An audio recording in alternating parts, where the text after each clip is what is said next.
At Matthew 24:34, Jesus was quoted as saying, "This generation will by no means pass away until certain things have occurred." Was he talking about the G1 generation or the Gen Xers? Well, I don't know about that, but I don't think he was talking about Transformers when he said what he did. But will the franchise survive the death of that is the G1 generation? We're going to talk about this and the latest news coming up right now on Transformers Talk Raw.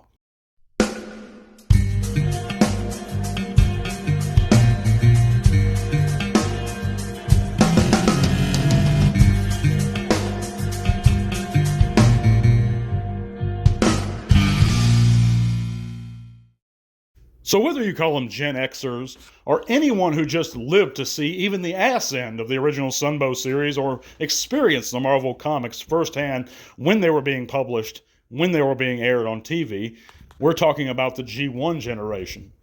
Now, I don't believe personally a Gen Xer, but still, the people that did experience at least some of G1, and I recall clearly the ass end of it, and I mean season 3, of the Sunbow series as it was airing as a very young child. I'll be 41 this year. But a lot of those people who were kids and even teenagers at the time are getting a little bit long in the tooth nowadays. And this segment's all about, going to be talking about, will it survive? And what I mean by that is the lore and the traditions, the sense of nostalgia has largely been carried on so far by the G1 generation. You have even the larger Transformers content creators can proudly say that they're a part of that G1 generation or the Gen Xers. I don't know if I am, but I mean, I would consider myself to be part of it. Born in 83, I'll be 41 this year, so even I'm getting up there. But it's good to see, and I know that the Transformers have had a resurgence of fans thanks to the Bay films, thanks to the popular newer series, such as Prime or Animated. And a lot of young men today have nostalgic feelings about those series, and it does seem like the Transformers are continuing. Yet, the reason I say that it is at risk for not surviving the death of my generation is because all we see nowadays, in my opinion, are rehashes of what occurred in the 80s and what occurred in the early 90s as far as pop culture goes. We have remakes and remakes of certain films and media, video games, and it's all basing it on nostalgia. It's all playing off of that nostalgia. And I don't see very many entirely new ideas nowadays presented without piggybacking on something that came before it. And I do think, by and large, a lot of the Generations line or the Chug figures, now if you're talking about specifically Transformers collecting, plays off of adult collectors. You don't see kids buying this stuff, and that's a reason for it, because with adult collectors, it's so popular. And I just think that they're going to lose a lot of the fan base, a lot of the collectors base, once we start getting really up there. And I think that we're pushing 50s and 60s now. The guys that were teenagers when G1 came out. They're almost 60 now, so they're getting up there. My older brother, I think he was like 6 when G1 came out. Not even, yeah, and he's pushing 50. So he wasn't even a teenager at the time. He was a little kid, and he's who really introduced me to G1, got me into the series, and so. I just think it's a scary prospect to learn all those older fans moving on or getting so old. We're talking another 20 years here. People act like it can't happen. And I don't want to be a doom and gloom guy, but of course, it can happen, and it's going to happen. Our generation is going to eventually die off. Or we're going to get too old to even worry about such things, when we're pushing 60s, 70s. And that's going to happen sooner rather than later. For some of us, and I hate to say it, we have more days, behind us than we do ahead. And that's just the truth of the matter. It's the fact of life. It is what it is. I do have a feeling that the Transformers are going to continue even in, say 30 years. It's just the strength of the franchise I do question when you're talking about pushing into the next century. And I know that's a long way off, but still, I do think about that stuff sometimes. Will it be around? Will it be a fuzzy memory? I mean, do we know of stuff? How popular is like things that were really popular back in the late 1800s? You know, dime novels of cowboys. They're not very popular. You know, and that's how it's going to be in relation, if you think about it, guys. Maybe I'm thinking about it a little too hard. Maybe I'm not. But before I get into anything else, guys, if you haven't heard, you can click those various links in the description below. It's going to take you all kinds of cool stuff, including our Facebook group. We'd love to see you guys there. Also, if you're able to help support the podcast further, guys, and if you're not, by the way, I appreciate you just listening to this segment and liking it. But you can also choose to support the podcast via Patreon. That $1 or $3 a month goes a long way to help supporting us, guys. And it gives you automatic entry into every giveaway we have. We have one a month. We're going to have another one real soon, guys. So consider supporting the channel if you're able to. But yeah, check out all those links, guys. I appreciate you guys listening in on this weekend edition of T-Talk Raw, by the way. But I think it's a really interesting subject. One I wanted to touch on a little bit, talk to you guys about it. You know, I think about these deeper things sometimes a good bit. And I do worry about the hobby because it's something I've loved my whole life. I'm sure it's something you guys have loved your whole life. And I want it to continue, and I want it to grow stronger. And I have a lot of hope that it will do just that. It's just, you know, at least continue. But like I said, it's the strength I worry about. But let me know what you guys think in the comments.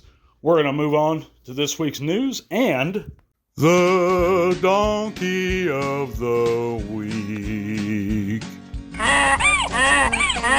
And this week's Donkey of the Week is going to be Duel 222, an eBay seller based out of Colorado who's selling the Studio Series 86 blaster in hand for the low price of $75 shipped, more or less.